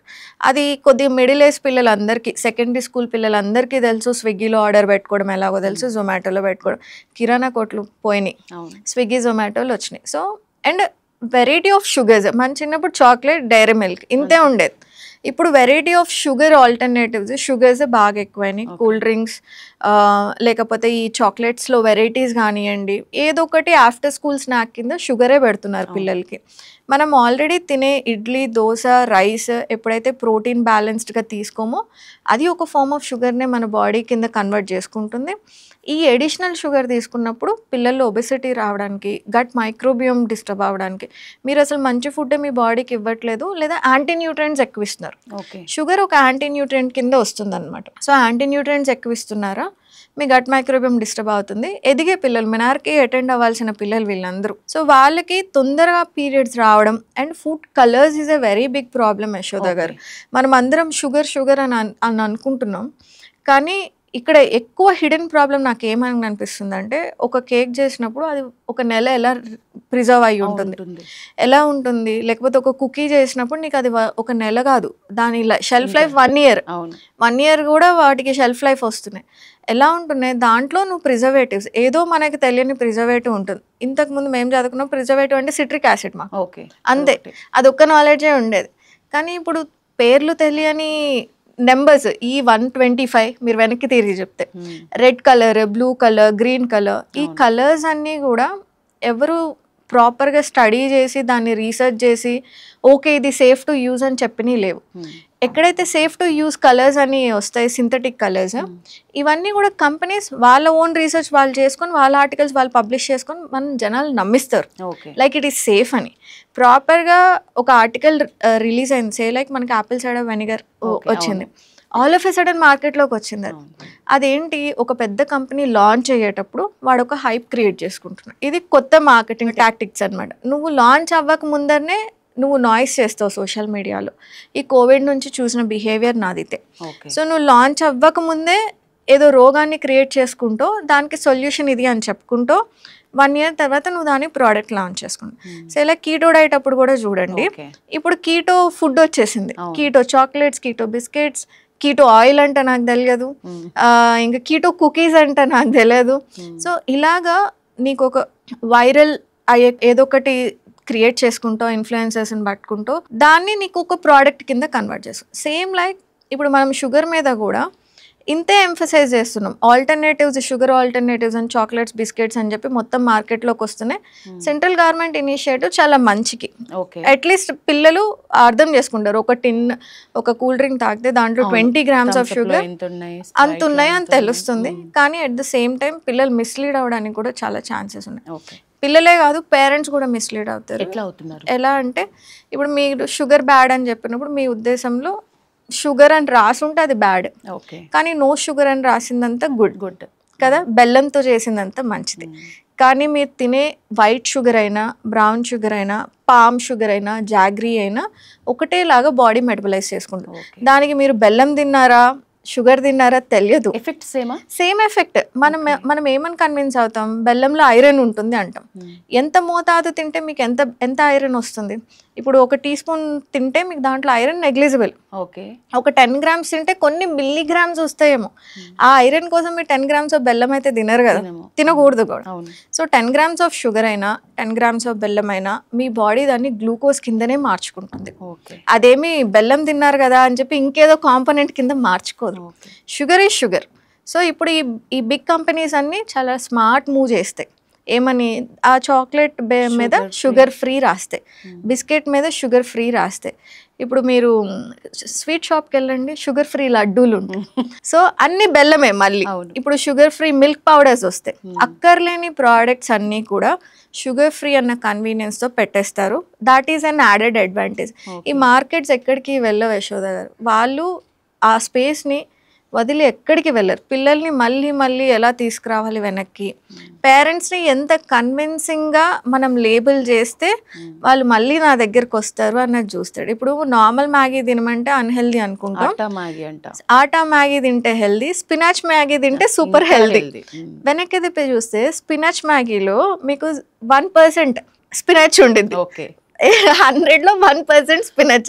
ఆ గ్రీన్ కలర్ చూసి మనం ఓకే ఇది ఇంకా హెల్దీ ఆప్షన్, మా వాడికి నేను నార్మల్ మ్యాగీ పెట్టాను, స్పినాచ్ మ్యాగీ పెడతాను అంట. సో ఎప్పుడు కూడా ఈ big companies they always try to sneak in, ఎలాగోలా మీ దాకా వస్తాయి, అవి మిమ్మల్ని కన్విన్స్ చేస్తాయి. But you should be very smart. Easy food కావాలి, ఇన్స్టెంట్ ఫుడ్ కావాలి. ఇప్పుడున్న పేరెంట్స్కి కూడా మెయిన్ రీజన్ అదే, ఇంట్లో చేసి ప్రిపేర్ చేసి అది టైము ఎవ్రీథింగ్ లేకుండా. సో మరి ఏది మంచి ఆప్షన్ పిల్లల విషయంలో? నేను కూడా ఒక మదర్ని, I have 2 kids. It's an everyday struggle నాకు కూడా. నేను మా బాబు 6th ఉన్నదాకా ఇట్ వాజ్ వెరీ ఈజీ నాకు. మేము ఎక్కువ పల్లీ సాలడ్ అని ఇలా చాట్ ఉంటాయి కదా, అవి చేసేదాన్ని నేను టైం తీసుకొని. ఖచ్చితంగా ఏదో ఒక కట్లెట్ అలా టైం తీసుకొని నేను ఖచ్చితంగా చేసేదాన్ని. అప్పటి వరకు 6th దాకా వాళ్ళ స్కూల్లో క్యాంటీన్ లేకుండా. 6th తర్వాత నుంచి 7th అంటే పెద్ద పిల్లలు అయిపోయారు వాళ్ళు, కొంచెం సెకండరీ స్కూల్కి వచ్చారు, మాట వినరు ఆ ఏజ్లో. కోతి చేతికి కొబ్బరి చిప్ వచ్చినట్టు స్కూల్లో క్యాంటీన్ వచ్చింది. ఇంకా ఆ రోజు నుంచి మా ఇంట్లో యుద్ధాలు. అందరు తింటున్నారు, నువ్వు నన్ను ఎందుకు తిన్నావు. మా ఇంట్లో మ్యాగీ మేము ఒక 6th లోపల నేను అసలు మ్యాగీ వండింది కూడా నాకు గుర్తులేదు. దాని తర్వాతనే నెగోషియేషన్స్ నడిచినాయి. అప్పటికి మేము ఇలా ఆల్టర్నేటివ్ నూడిల్స్ తీసుకొచ్చాం, మిల్లెట్ నూడిల్స్ అండ్ ఆల్ తీసుకొచ్చాం. అసలు ముట్టుకొని కూడా ముట్టుకోవట్లేదు. సో నా ఉద్దేశంలో గుడ్ ఫుడ్ బ్యాడ్ ఫుడ్ వద్దు, ఎవ్రీడే ఫుడ్ అకేషనల్ ఫుడ్ అని మేము 2 ఆప్షన్స్ పెట్టుకుంటాం. నువ్వు నెలకు ఒకసారి తింటావా, తిను, ఓకే పర్లేదు, నీ పోర్షన్ ఇదే, నీకు డిన్నర్ లాగా ఇవ్వను, స్నాక్ లాగా ఇస్తాను. నీకు మ్యాగీ కావాలి, అది డిన్నర్ అవ్వదు, నీకు పోర్షన్ ఉంటుంది, దాంట్లో 4 పీసెస్ ఉంటాయి, 4. మా ఇంట్లో ముసలామకు కూడా ఆమె పోర్షన్ ఆమెకు ఉంచేస్తాం మేము. సో అలా చెప్తాను నేను, నువ్వు ఒక్కడవే కాదు, ఇంట్లో 4 ఉన్నారు, సో ఇది 4 పోర్షన్స్, ఎవరు తిన్నా తినకపోయినా ఎవరి పోర్షన్ వాళ్ళకి. సో అది ఇనీషియల్లీ మా బాబు ఫస్ట్ మొత్తం తినేసేవాడు, ఎక్కువ తినేసి ఎవరికి ఉందా లేదా అని ఆలోచించేవాడు కదా. When I started saying like ఇంట్లో 6 మెంబర్స్ ఉన్నాం, నేను ఇంతనే కుక్ చేశాను, దీంట్లో 6 పోర్షన్స్ ఉన్నాయి, నీ పోర్షన్ ఇదే వస్తుంది. నువ్వు మిగతా వాళ్ళ దగ్గరికి వెళ్ళి అడిగి ఎవరైనా ఇస్తా అంటే తిను అని చెప్తాం. బట్ మేమందరం ఒకటే మాట మీద ఉంటాం, మేము ఎవరం పెట్టమన్నమాట. సో ఇలాగా ఇట్స్ అన్ ఎవ్రీడే ఎఫర్ట్. పేరెంట్కి ఓపిక ఉండాలి, ఇంట్రెస్ట్ ఉండాలి. అండ్ మిలీనియల్ పేరెంట్స్, మా ఏజ్ వాళ్ళు మిలీనియల్ పేరెంట్స్, మేమందరం మేము తినలేదు కదా అప్పుడు, పిల్లలకి ఇస్తే ఏమైంది. ఇప్పుడు మనకు కూడా ఎడిక్షన్స్ ఉన్నాయి. Parents are also like Swiggy Zomato parents. ఎప్పుడు కూడా ఇంట్లో కుకింగ్ పేరెంట్స్ చాలా తక్కువ. సో స్విగ్గీ జొమాటో పేరెంట్స్ ఉన్నప్పుడు నువ్వెలా తింటున్నావు, నీ పిల్లడికి కూడా అదే పెడతావు. So lead by example. First thing మనం ఏం చేయాలి, మనం ఒక ఎగ్జాంపుల్గా వచ్చి క్యారెట్ తినరా అని వాడికి క్యారెట్ పెట్టి నువ్వు కూర్చొని కాఫీ టీలు తాగుతుంటే వాడు మారడు. So lead by example. అందరం కలిపి మేము పిల్లల్ని వంట ప్రిపరేషన్లో వాళ్ళకి ఆమ్లెట్స్, మా బాబుకి టీ నేర్పియడము, చిన్న చిన్నవి ఇలాంటివి వి స్టార్టెడ్ ఆస్కింగ్ హిమ్. ఈ సండే కూడా మేము అదే చెప్తున్నాం, ఆ రియలైజేషన్స్ వస్తారే వీళ్ళని కూడా ఇంక్లూడ్ చేయాలి అని చెప్పేసి అలా చిన్న చిన్నవి, ఈ చాట్ ఉంటుంది కదా అలాంటివి నేర్పిస్తాం అనమాట. He make good mocktails. అలాగా కొంచెం healthy relationship with the food develop చేసుకోవాలి. పెద్ద పిల్లలు ఉన్నారనుకోండి, సెకండరీ స్కూల్ వాళ్ళు, కేవలం మీ మీద డిపెండ్ అవ్వకుండా వాళ్ళు చిన్న చిన్న స్నాక్స్ వాళ్ళు ఏం చేసుకోగలరు. మా ఇంట్లో 1 minute మగ్ కేక్ అని ఒకటి ఉంటుంది, ఓట్స్తో చేస్తాం, కొంచెమే బెల్లం వేస్తా ఫర్ ద టేస్ట్. అది పౌడర్ చేసి పెట్టేస్తే వాళ్ళు మిల్క్ కలుపుకొని మైక్రోవేవ్ చేసేసుకుంటారు. సో ఇలాగా ఆలోచించాలి ఖచ్చితంగా. ఎంతవరకు అవాయిడ్ చేయగలరో అంతవరకు చేయాలి. లేదు ఆల్టర్నేటివ్స్ ఇంకేమన్నా, ఎప్పుడైనా నాకు కూడా అన్ని రోజులు ఓపిక ఉండదు, అన్ని రోజులు ఇంట్రెస్ట్ ఉండదు. శనగలు, గుగ్గిళ్ళు ఎక్కువ మా ఇంట్లో, బ్రౌన్ శనగలు, వైట్ శనగలు, బఠానీ 3 రోజులు వెళ్ళిపోతాయి. మకానా, స్వీట్ మకానా, దాంట్లో కూడా మేము బెల్లంతో చేసింది మకానా వేస్తాం. బికాస్ నేను కంప్లీట్గా షుగర్ మాన్పియాలి అన్నది నాకు ఐడియా లేదు. ఆ రిలేషన్ చిన్నప్పుడు మొత్తం మాన్పించేసాం అనుకోండి, వాళ్ళకి క్యూరియాసిటీ పెరుగుతుంది. రేపు పొద్దున్న వాడి ఫ్రెండ్ తిన్నా కూడా వీడికి ఇంట్రెస్ట్ పెరుగుతుంది. అరే నేను అది మిస్ అయిపోయాను, నేను కేక్ ఎలా ఉంటుంది అన్న స్టేజ్కి వాళ్ళని తీసుకురాకూడదు. పరిచయం అయితే చెయ్యాలి. మనము ఎవ్రీడే ఫుడ్ అకేషనల్ ఫుడ్ అని పెట్టాలి, లేదా మేము ఇదే ఫాలో అవుతాం. ఇది రోజు తినాలి ఎవ్రీడే ఫుడ్. నీకు కూరగాయలు, అన్నం, పప్పు, కూర, లేదా ఏదైనా vegetable pulao, breakfast, lunch and dinner is everyday food. వాటిల్లో వాడేవన్నీ ఎవ్రీ ఫుడ్. సమ్ డేస్ మేము మూవీ థియేటర్కి మేము వెళ్తే 2 monthsకి ఒకసారి, పిల్లలు మూవీస్ ఏదైనా రిలీజ్ అయినప్పుడు వెళ్ళినప్పుడు అక్కడ నేనేం రెస్ట్రిక్ట్ చేయను యశోద. అంటే కూల్ డ్రింక్ తీసుకున్నా 4కి ఒకటి తీసుకుంటాం. మా బాబు బాగా తిట్టుకుంటాడు, అయినా కూడా పర్లేదు. కష్టంగా ఉంటాయి ఈ డెసిషన్స్ అన్ని. మేము ఇది పాప్కార్న్ తీసుకున్నా 4కి ఒకటే తీసుకుంటాం. కావాలంటే ఇంకేదన్నా ఆర్డర్ పెట్టుకో, దట్స్ ఓకే. బట్ ఒక ఫుల్ పాప్కార్న్ పిల్లోడికి ఇస్తే దాంట్లో హై సోడియం ఉంటుంది, చాలా హై సోడియం ఉంటుంది. మీరు ఒక జార్ పచ్చడి తిన్నంత సోడియం ఉంటుంది దాంట్లో, వెరీ హై సోడియం. కనిపించని ఫ్యాట్స్ ఉంటాయి మనకి. సో కొన్ని థియేటర్స్ లో ఉండే పాప్కార్న్ కి చాలా మంది ఫ్యాన్స్ ఎందుకుంటే వెరీ హై సోడియం ఉంటుంది, ఆ చీజ్ ఉంటుంది, అడిక్టివ్ గా ఉంటాయి మనకి.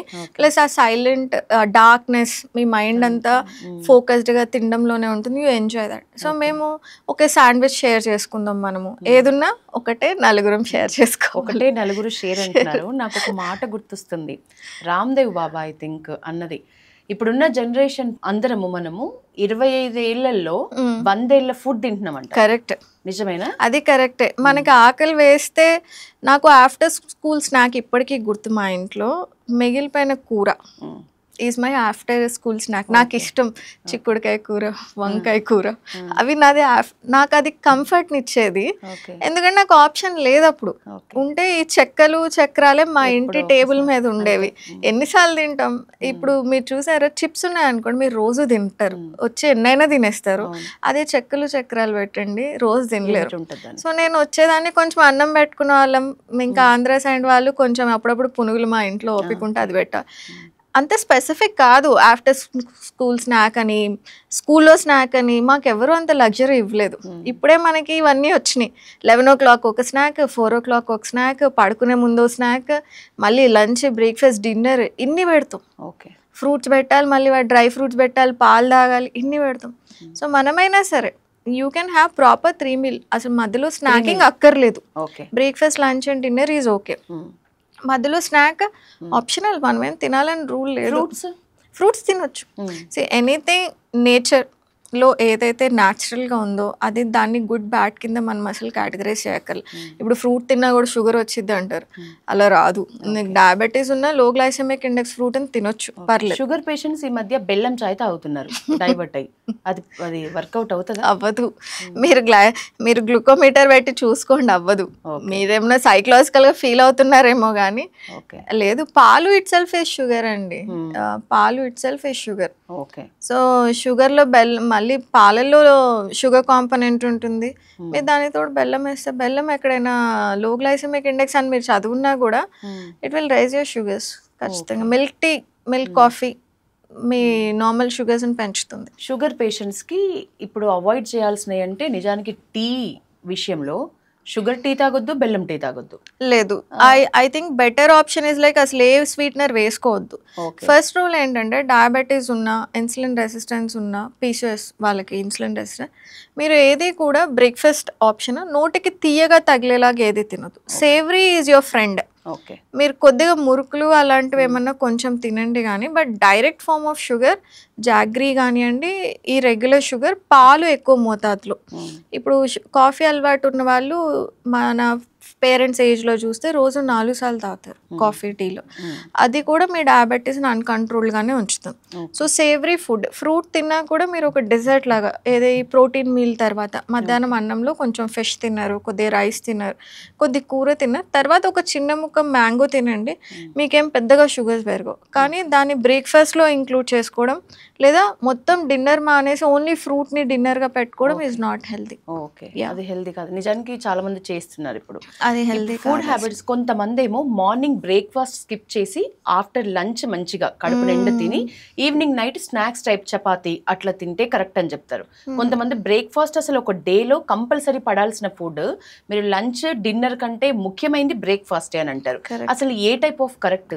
Nutrition is subjective. మళ్ళీ అదే చెప్తాను నేను. కొన్నిసార్లు సైకలాజికల్లీ ఇప్పుడు పూజలు చేసే వాళ్ళు ఉంటారు, వాళ్ళకి ఏంటంటే మార్నింగ్ బ్రేక్ఫాస్ట్ టైం అయిపోయి బ్రంచ్ టైంకి వచ్చేస్తారు. వాళ్ళు చాలా సంవత్సరాలుగా అదే ఫాలో అవుతుంటారు. వాళ్ళ బాడీ పెద్దగా ఏం డెఫిషియన్సీస్ చూపించదు, వాళ్ళకి ఏం షుగర్స్, బీపీస్ ఏం రావు. That is okay. కానీ 9 to 9 జాబ్ ఉన్న వాళ్ళు ఎవరైతే ఉంటారో, మీరు పొద్దున్నే 7కి ఇంటి నుంచి బయలుదేరితే మళ్ళీ తిరిగి 7కే వస్తాం అనుకున్న వాళ్ళు మాత్రం ఐడియల్గా ఫ్యూచర్లో యాసిడ్ రిఫ్లెక్స్, అసిడిటీ కేసెస్ రావద్దు అంటే ఎంటీ స్టమక్ మీద మాత్రం వెళ్ళొద్దు. ఎంటీ స్టమక్ వెళ్ళడము, కాఫీ తాగేసి బ్రేక్ఫాస్ట్ అంతా స్కిప్ చేసి ఓన్లీ కెఫెన్ మీద ఉండి మీరు ఆఫీస్కి వెళ్ళి మళ్ళీ కాఫీ తాగుతారు అక్కడ కాఫీ మీద, అలాంటిది మాత్రం చేయదు. సో మన బిజీ స్కెడ్యూల్లో ఉన్నప్పుడు మనకు తెలియకుండానే మన బాడీ ఒక రకమైన లో గ్రేడ్ స్ట్రెస్కి గురవుతూనే ఉంటుంది. ఎప్పుడైతే ఈ లో గ్రేడ్ స్ట్రెస్ని మేనిఫెస్ట్ చేసుకుంటుందో మీ బాడీ, ఆ టైంలో దానికి కావాల్సిన ఎనర్జీ ఇవ్వలేదు అనుకోండి, మీ కార్టిసాల్స్ లెవెల్స్, అంటే కార్టిసాల్ బ్యాడ్ ఏం కాదు, అది మనకు అవసరం కూడా, అక్కర్లేని మోతాదులో అది పెరిగిపోతూ ఉంటుంది. అండ్ మీ బాడీ ఏమనుకుంటుంది అంటే ఈమె స్టార్వేషన్లో ఉంది, సో ఆ కొంచెం ఫుడ్ తిన్నది నేను ఫ్యాట్ కింద కన్జర్వ్ చేసుకుంటాను, ఫ్యూచర్లో ఈమె స్టావ్ అయిందంటే దాన్ని నేను ఎనర్జీ కింద యూటిలైజ్ చేసుకుంటాను. దీని రీజన్ వల్లే కొంతమంది తినేది ఇంతే తింటారు బట్ చాలా లావు ఉంటారు. సో అలాంటి వాళ్ళు, ఇలాంటి బాడీ నోస్ ఇట్స్ బెస్ట్, దానికి ఎనర్జీని ఏ విధంగా యూటిలైజ్ చేసుకోవాలనేది మీ బ్రెయిన్ చెప్తుంది.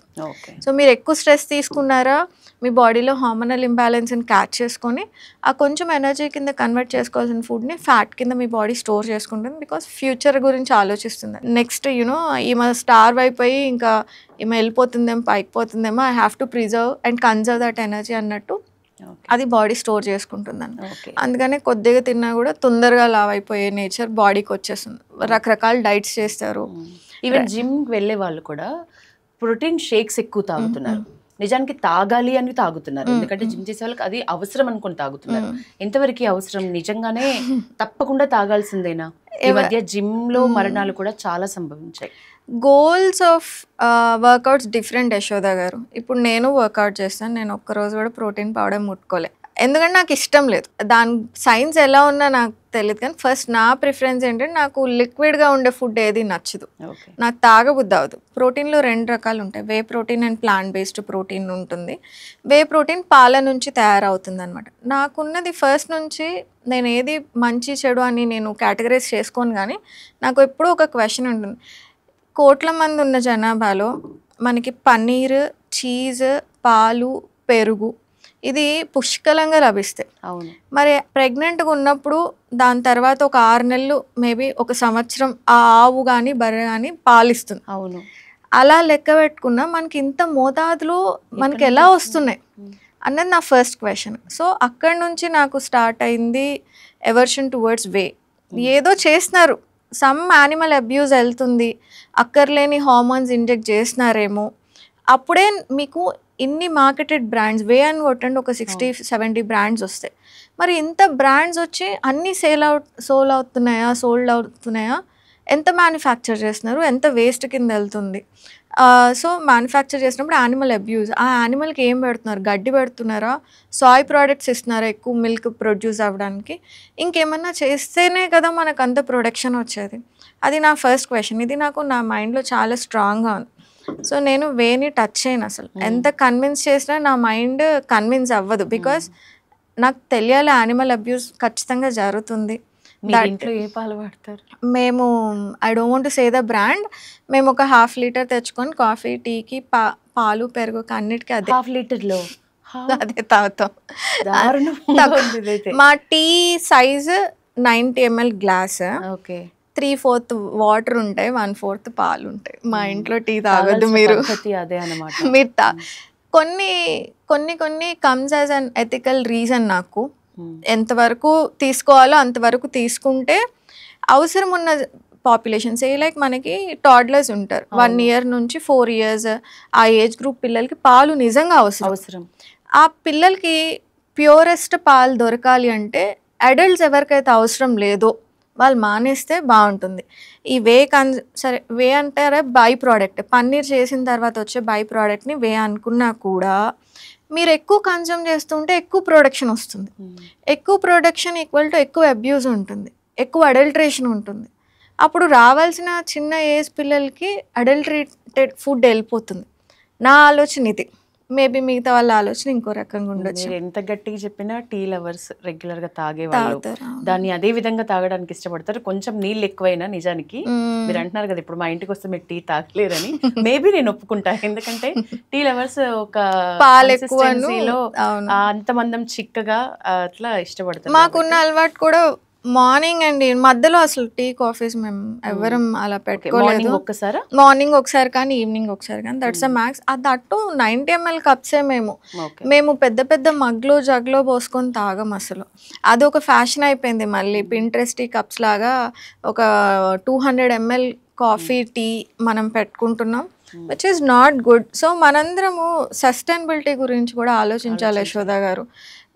డబ్బులు ఉన్నాయి, కొనుక్కునే స్వాతంత్రం ఉంది కాబట్టి నేను అన్నీ కొనేసుకొని వేస్ట్ చేస్తా. మన ఇండియన్స్ ఆల్మోస్ట్ లైక్ వాళ్ళకి అవసరం దానికైనా 55% ఎక్కువ కొనుక్కుంటారు, ఎక్కువ వేస్ట్ చేస్తారు. ఎక్కడైతే ఎక్కువ డిమాండ్ ఉందో అక్కడ ఎక్కువ అడల్ట్రేషన్ ఉంది అని మనం నమ్మాల్సిందే. నా బాధ అంతా దొరకాల్సిన చిన్నపిల్లలకి ఎక్కడ ప్యూరెస్ట్ ఫార్మ్ ఆఫ్ పాలు దొరకవు. వాళ్ళకి రావాల్సిన న్యూట్రిషన్ని మన అత్యుత్సాహంతో మనం తీసుకొని వెళ్ళిపోతున్నాము. ఇప్పుడు ప్రోటీన్ పేరుతో ఇంతకు ముందు పన్నీర్ అకేషనల్లీ తినేవాళ్ళం, ఇప్పుడు ఫుడ్ రెగ్యులర్ గా ఉంటుంది. వెజిటేరియన్స్ కి protein options, one of the protein options లో పన్నీర్ ఉంది. అంత పన్నీర్ చేసుకున్నాడు వేనెందుకు పడేసుకుంటాడు? సర్వే తేలింది ఏంటంటే పన్నీర్ అసలు ప్యూర్ పన్నీర్ అనేది బయట దొరకట్లేదు, అసలు లేనే లేదు. దాన్ని మనం ఎట్లా చెక్ చేసుకొని అయోడిన్ సొల్యూషన్ అని మళ్ళీ అది అందరికి కుదరకపోయినా వేడి నీళ్ళలో వేస్తే అది కొంచెం మృదువుగా ఉంటే మంచి పన్నీర్, లేదా మనం ఇట్లా రుద్దితే గనక ఆయిల్ లాగా వస్తే మంచి పన్నీర్, లేదా అది విడిపోయి రవ్వలు రవ్వలుగా రాలితే అది కల్తీ పన్నీర్, ఇట్లా గుర్తుపట్టాలని ఏవేవో సర్వేలు చెప్తున్నాయి. పన్నీర్ దగ్గర నుంచి రైస్ మొత్తం ఏదైనా దానికి అడల్టరేటెడ్ ప్రోడక్ట్ ని మార్కెట్ లోకి తీసుకొస్తున్నారు. సో ఐ వుడ్ సే ఇప్పుడు కూరగాయల్ని ఫ్రూట్స్ ని అడల్టరేషన్ చేయడానికి ఏం లేదు, ఎర్లీ రైపనింగ్ చేసి మనకి తీసుకొస్తున్నారు. అదొక్కటి మనం ఈజీగానే ఐడెంటిఫై చేసుకోగలం. బట్ ఏదైతే ఒక సెక్టర్ ఆఫ్ ఒక ఏజ్ గ్రూప్కి చెందాల్సిన ఫుడ్స్ ఉంటాయో అది ఆ ఏజ్ గ్రూప్కి చేరాలి అంటే మన మిడిల్ ఏజ్ వాళ్ళందరూ ఈ అబ్సెషన్కి ఉండకుండా ఉంటే బెటర్ ఏమో అని. ఫైనల్ క్వశ్చన్, నిజానికి ఫుడ్ మనం తీసుకునే విటమిన్స్ దగ్గర నుంచి మాట్లాడితే మీతో చాలా పెద్ద టాపిక్, నేను చాలాసేపు కూర్చోవాలి. తప్పకుండా మిమ్మల్ని మళ్ళీ కలుస్తాము. పల్లవి టీవీ కోసం ఇంకొంత ఇన్ఫర్మేషన్ మీ దగ్గర నుంచి తీసుకుంటా. కానీ మన స్ట్రెస్ కానీ మనం లో ఫీల్ అవ్వటం కానీ ఇప్పుడు జనరల్గా ఎలాంటి జాబ్ చేస్తున్న వాళ్ళైనా ఏ డే కాడే స్ట్రెస్ ఫీల్ అవుతున్నారు, ఏ రోజుకి ఆ రోజు యాక్టివ్గా ఉండలేకపోతున్నారు. సో ఇదంతా కూడా మనం తినే ఫుడ్ మీద ఆధారపడి ఉంటుందా, ఎంతవరకు ఉంటుంది పర్సంటేజ్ విషయంలో చెప్తే? జనరల్గా 2 మెయిన్ డెఫిషియన్సీస్ నేను ఎప్పుడూ కూడా ఎడ్యుకేట్ చేయాలి అని అనుకుంటే ఈ 2 వాటి గురించి మాట్లాడతా, vitamin D and vitamin B12. Irrespective అయితే సన్లైట్ ఇప్పుడు మనం దూరం అయిపోయాం, రాదుగా. సన్లైట్ లో నించొని తపస్సు చేసినా కూడా రాదు మీకు, అది పెద్ద బయలాజికల్ యాక్టివిటీ లోపల జరగాల్సింది. సో రాదు, అదొక మిత్ కూడా. డి విటమిన్ కోసం ఎర్లీ మార్నింగ్ ఆ సన్లైట్ లో నడుస్తున్న వాళ్ళు ఉన్నారు. నడుస్తున్నా కూడా మీరు బ్లడ్ టెస్ట్ చేయించుకొని నాకు వచ్చింది అని చెప్పి తీసుకురండి. లేదు, మేము ఫార్మర్ ఫ్యామిలీస్ లో కూడా వైటమిన్ డి డెఫిషియన్సీస్ చూసాం. సో అది స్కిన్ టైప్, స్కిన్ కలర్ దగ్గర నుంచి మీ లివర్ హెల్త్, మీ కిడ్నీ హెల్త్, తర్వాత మీరు మిగతా ఫ్యాటీ యాసిడ్స్ ఎలా తింటున్నారు అన్న లాంగ్ కన్వర్షన్. ఈ వైటమిన్ డి స్కిన్ లో నుంచి వచ్చింది బ్లడ్ ద్వారా ఇన్యాక్టివ్ ఫామ్ మీ కిడ్నీకి వెళ్తుంది, అక్కడ యాక్టివ్ ఫామ్ లివర్కి వెళ్తుంది, అక్కడ ఇన్యాక్టివ్ ఫామ్ నుంచి కిడ్నీకి వెళ్ళి యాక్టివ్ ఫామ్ కింద కన్వర్ట్ అవుతుంది.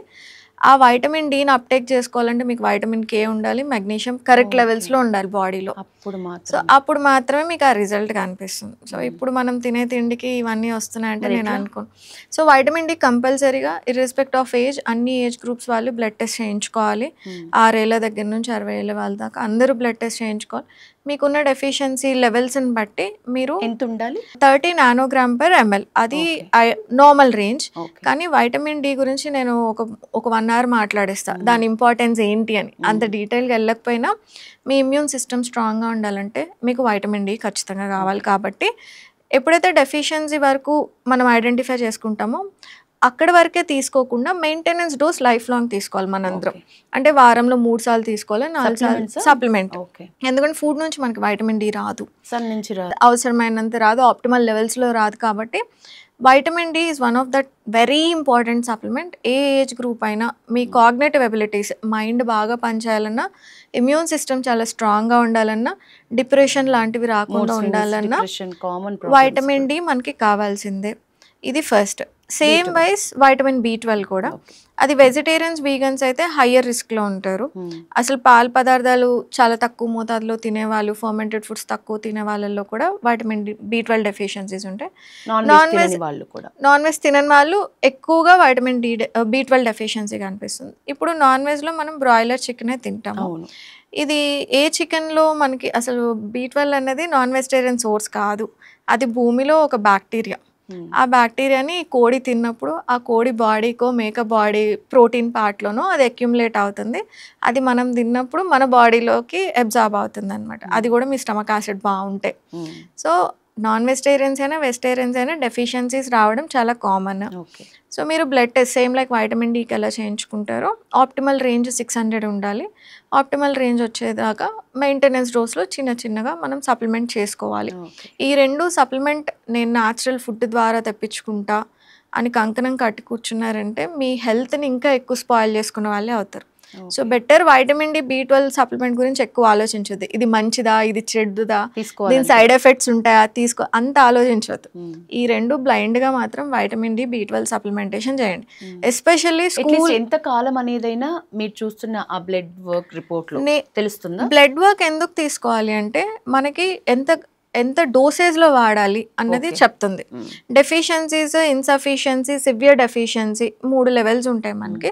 దాని ప్రకారం సో ఎంత డోసేజ్, ఎంత కాలం కూడా కాలం లైఫ్ లాంగ్ లైఫ్ లాంగ్ ఈ 2 తీసుకోవాలి. మీరు వేసుకుంటారు? నేను వేసుకుంటా. మా పాపకు కూడా వైటమిన్ B12 వేస్తాను, మా పిల్లలకి వైటమిన్ D వేస్తాను. మా బాబుకి మొన్న టెస్ట్ చేయించాం, 8 వాడి వైటమిన్ D. రోజు స్కూల్లో అవుట్డోర్ ప్లే ఏరియాలో ఆడుకుంటాడు. ఆబ్వియస్లీ అనుకున్నా మరి ఈ లాజిక్ కరెక్ట్ అయితే మరి రావాలి కదా వైటమిన్ D. సో వాడికి 8 ఉంది. I was like super shocked. నేను అప్పటికి మా పాపకి వైటమిన్ D వేస్తాం వేసి టెస్ట్ చేయించినప్పుడే తనకి బోర్డర్ లైన్ డెఫిషియన్సీ ఉంది, మా బాబుకి అసలు వెయ్యము. కాబట్టి వాడికి 8 ఉంది. ఎంత సర్ప్రైజింగ్ అనిపించిందంటే అలా వైటమిన్ D డెఫిషియన్సీ ఉన్న పిల్లలకి తొందరగా లావ్ అవుతారు, ఇన్సులిన్ సెన్సిటివిటీ తగ్గుతుంది.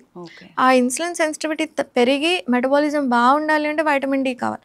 అందుకనే నేను 6 ఏళ్ళ నుంచి 60 ఏళ్ళ వాళ్ళ దాకా వైటమిన్ D టెస్ట్ చేయించుకోవాలి. అది ఫ్యాట్ సాల్యుబుల్ వైటమిన్ కాబట్టి కేర్ఫుల్గా you can come back to me, నాకు రిపోర్ట్స్ పట్టుకొని అడగొచ్చు నన్ను, ఐ కెన్ గైడ్ యూ. లేదా మీ డాక్టర్తో అయినా మాట్లాడి కన్సల్ట్ అయ్యి దీనే తీసుకోండి. అది ఫ్యాట్ సాల్యుబుల్ వైటమిన్. సో మనకి నచ్చినట్టు మనం తీసుకుంటే లివర్ హెల్త్ పాడైపోతుంది.